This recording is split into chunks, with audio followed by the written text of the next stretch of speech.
been wanting to tell this story for a really long time, but I don't know how to put it into a skit. It's just like not possible. I'm just gonna tell this story and hope that you guys think it's as funny as I do. Like back in like 2018, I used to work at this jewelry store, and the jewelry store was inside of a mall. And across the directly across from us on the second level of this mall was a J. Jill store, which if you don't know, J. Jill sells like, it's like a clothing store, but they market towards like older women, and they're so expensive. It's like $90 for a shirt. Anyways, the people that worked there were such bitches. They were so rude, and they couldn't stand us. Like, they were always giving us dirty looks from across the way, like this grumpy through their doors, but we didn't like them either because they were rude. I'm gonna be so real, I'm pretty sure it's because we were always like dying laughing and you could hear it through the whole mall. Everything was so funny all the time. I worked with the most hilarious people, okay? It was not possible not to cry laughing every day, and they were so grumpy they had no joy left in their hearts, if we're being real. But anyways, we didn't like them either because they were rude and mean and kept giving us dirty looks from across the way. So like the running joke of our store was like, J. Jill. They were the only store that we could see directly from where we were sitting, so we were just forced to be watching and observing them at all times. And one of these things that we noticed was that J. Jill was always opening late. It was like 10-15 minutes after we were supposed to open. But if we, God forbid, didn't have our gates up at exactly the time that the mall was supposed to open, the mall staff would be so rude to us. But no one ever cared about J. Jill. Why is no one ever yelling at J. Jill? I'm watching them all the time. No one is ever over there yelling at J. Jill like they're yelling at us. Or like at the end of the night when we'd be like, only half an hour left. We'd look over at J. Jill. They're gone. Their lights are off. Their doors are locked. Where is J. Jill? Where are all the people? Why do they just get to leave?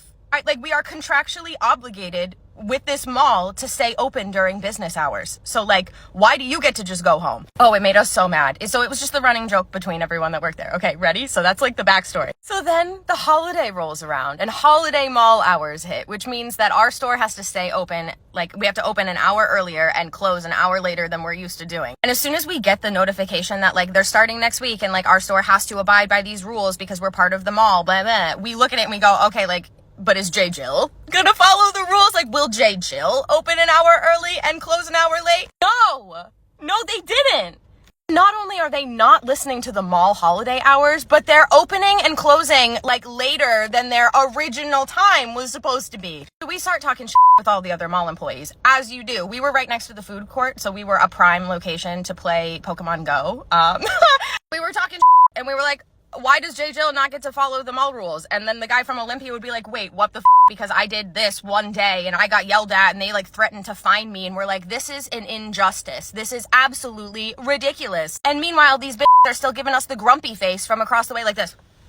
Don't f***ing look at me like that. You're not gonna follow the rules. So after like a couple days of this, one of the part-time employees at my store says, I'm taking matters into my own hands. I've had enough. And we're like, what are you gonna do? And she's like, I'm gonna write a letter. I'm gonna pretend to be the mall, and I'm gonna tell them they're gonna get fined if they don't start opening on time. And that is exactly what that did. She opened a Word document. She put the letterhead of the mall that we worked for. She put like a fake report number and the date, and she like low-key threatened them a little bit. It has been brought to our attention that on December 17th, 2019, location J. Jill closed at 8:42 p.m. The mall hours during holiday season are 8 a.m. to 11 p.m. on weekdays and Saturday, and 9 a.m. to 10 p.m. on Sundays. Please make sure that you comply with the hours for the current period. It is our goal to ensure every customer has a great experience, and that requires all stores to remain open. Take up any disputes with the mall office located on the second floor. Have a happy holiday season. And then she made the world's funkiest fake signature. So that night she took her little printout, she slid it under the door of J. Jill, and guess what? That worked. After that, J. Jill opened on time every single day, and they did not leave early ever again, which is like amazing. I just think it's the funniest thing in the world. And I have a hypothesis. I think that J. Jill probably thought that we tattled on them, but I don't think J. Jill ever would have thought that a part-time employee at the jewelry store across the way is the one who wrote the note. Anyways, that J. Jill does not exist anymore. And honestly, good, because they were bringing down the vibe. Good riddance to that J. Jill, I say. Goodbye.